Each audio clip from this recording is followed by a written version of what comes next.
দিন ধরে ছেলের মনটা ভীষণ খারাপ। সে তার বাবার কাছে বায়না করতেছিল। কেন? হ্যালো বন্ধুরা, আজকে আমার ছেলের কেন মন খারাপ ছিল সেটা অনেক পরে হলেও জানতে পারলাম। সে তার বাবার কাছে আবদার করেছিল, বাবা তুমি আজকে আমাদের সাথে ট্রেনে করে ঈশ্বরদী যাবে।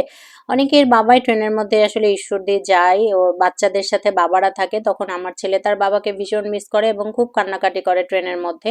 বরাবরই ট্রেনে ওকে আমি একা নিয়ে যাই এবং নিয়ে আসি। আয়নের বাবা ব্যস্ততার জন্য যেহেতু ঈশ্বরদী যেতে পারে না, তার জন্য ছিলেন আমার খুব মন খারাপ হয়। তো এবার আমিও পণ করেছিলাম যে বরকে না নিয়ে, সাথে না নিয়ে আসলে ঈশ্বরদী এবার যাবই না।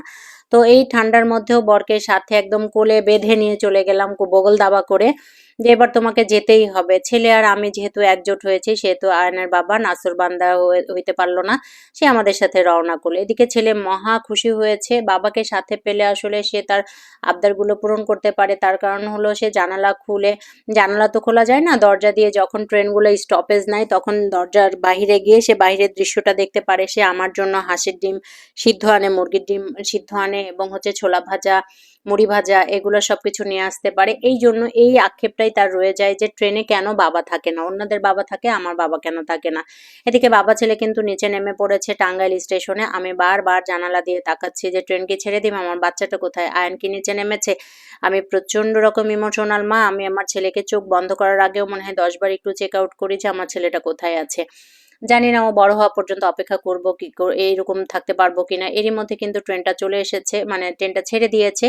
তা আমার বর এবং বাচ্চা দুজনেই চলে আসছে। আমার ছেলে এসে বলছে, মাম্মি তুমি আমাকে পারমিশন দিয়েছো, আমি তোমাকে অনেক ভালোবাসি। মানে বেসিক্যালি আমি হচ্ছে ওকে দরজার কাছে যেতে দেই না, আর আমি এই সিটগুলা নেই না। আমি সবসময় ওর জন্য কেবিন নেই, কেবিনের বাহিরে যেহেতু করিডোর থাকে, করিডোরে দৌড়াইতে পারে। এখন সে মহা খুশি হয়েছে। আমার বর এবং বাচ্চা দুজনেই আছে। তো আমরা আজকে শোভন চেয়ারটা নিয়েছি।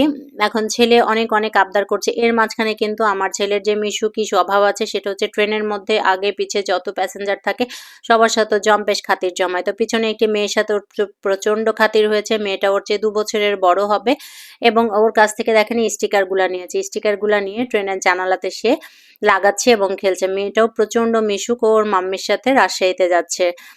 আমাদের উত্তরবঙ্গের মানুষ যথেষ্টই মিশুক হয়, মন মানসিকতার দিক থেকে অনেক ভালো হয় এবং আন্তরিক হয়। এটা আসলে বলার কোনো আর দরকার পড়ে না।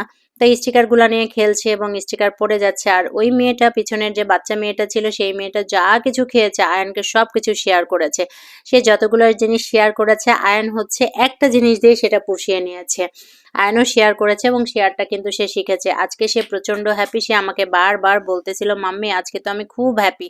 কেন হ্যাপি? কারণ আজকে তার জার্নি পথে তার বাবা আছে। এখন কন্ডিশন হলো যে তার বাবা হয়তো 2 দিন থাকবে, আমাকেও সেই 2 দিনই থাকতে হবে। এবার আর বরের সাথে আমাকে চলে আসতে হবে লং টাইম। আর আমি ঈশ্বরদীতে থাকতে পারবো না। আমি কখনোই ঈশ্বরদীতে লং টাইম থাকি না, খুব বেশি হলে 3 দিন 4 দিন, এর বেশি থাকা হয় কেন না। আমি আসলে এত বলি বড় পৃথিবীতে অনেকদিন যাওয়ার তো থাকবো, জায়গা মাত্র একটাই। তার অনেকদিন। জন্যই আমাদের এই জার্নিটাই হয়ে থাকে সবসময় মাঝে মধ্যে।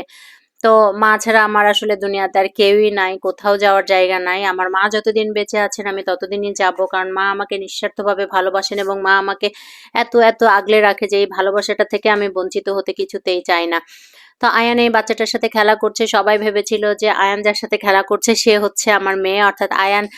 ওরা 2 ভাই বোন। এই কথাটা যখন আমাকে জিজ্ঞেস করেছে, আমার মনটা না এত খারাপ হয়েছিল। সত্যি সত্যি যদি আমার এমন একটা মেয়ে থাকতো কতই না ভালো হতো না, আমার ছেলেটা একাকী হতো না। ও সব সময় ওর সাথে খেলতে পারতো, ছুটোছুটি করতে পারতো। এই বাচ্চাটাকে দেখেন কত সুন্দর করে ওরা খেলাধুলা করছে। তো আমি ট্রেনের মধ্যে এর সাথে ওর সাথে খাতির হয়েছে। ওর নাম হচ্ছে আয়াত। এখন ওরা দরজার কাছে যাচ্ছে, এই আঙ্কেলকে জিজ্ঞেস করছে। এই আঙ্কেল ভেবেছে ওইটা আমার মেয়ে। দেখেন তারা কি কথা বলছে। আমি একটু আড়ি পেতে শুনি। না, এটা বন্ধু, ট্রেনে এসে বন্ধু, ট্রেনে বরাবরই আমার হচ্ছে একটা মেয়ে বাবুর এক্সপেকটেশন ছিল। কেউ যদি আমাকে আসলে সেই সময় একটু পরামর্শ দিত, আমার বাচ্চা যখন ছোট ছিল, যে আপনি আরেকটা বাচ্চা নেন বা তুমি আরেকটা বাচ্চা নাও, আমি মনে হয় নিয়ে নিতাম। আসলে এই পরামর্শ দেওয়ার কেউ নাই এই দুনিয়াতে, এত বড় দুনিয়াতে একা একাই সবকিছু করতে হয়েছে। তো আজকে আয়নের জার্নিটা ভালো হয়েছে। আয়নকে ভালো রাখতে পেরে আমরাও খুব খুশি, আমরাও খুব হ্যাপি। আমার ছেলেটা যেন দুধে ভাতে থাকে, বাবা মায়ের সাথে থাকে। সবাইকে আল্লাহ হাফেজ, বাই।